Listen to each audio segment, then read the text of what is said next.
Magkakaroon nga po mga idol ang Golden State Warriors ng 2 araw na pahinga bago magpatuloy muli sa mga susunod nilang laro para kalabanin ang kupunan ng Minnesota Timberwolves na gutom rin namang manalo matapos ang sunod-sunod na pagkatalo laban sa Orlando Magic, Los Angeles Lakers at Los Angeles Clippers. Kaya asahan na nga ninyo, sobra na naman ngang mahihirapan dito ng husto ang Warriors lalo pat hindi pa rin dito maglalaro si Stephen Curry na mawawala muli sa susunod na 10 araw dahil sa injury. Wala rin naman nga po silang player na kayang tumapat sa kanya. Maging ang batang player na si Brandon Podziemski nagsabi noon na siya ang papalit kay Stephen Curry bilang main man ng Warriors, wala na rin namang magawa para mabuhat ang team. Imbes na magkaroon siya ng mas malaking impact, siya pa nga ang nagiging problema since nagagawa nga nitong sirain ang momentum dahil sa kanyang mga missed shots sa 3-point line at maging sa free throws. Nakakagawa rin naman ito ng walang kwentang turnover na siyang sumisira sa laro ng Warriors. Pero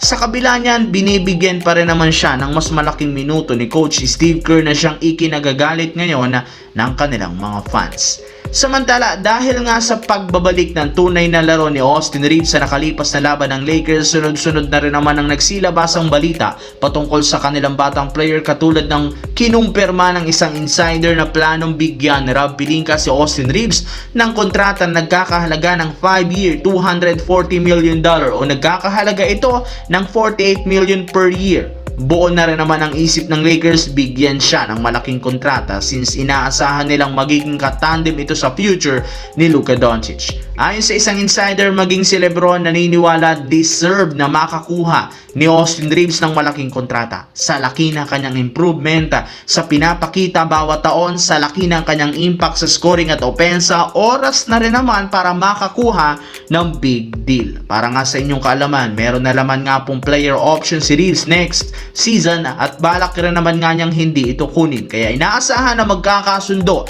ang kampo ni Austin Reeves at ng Los Angeles Lakers.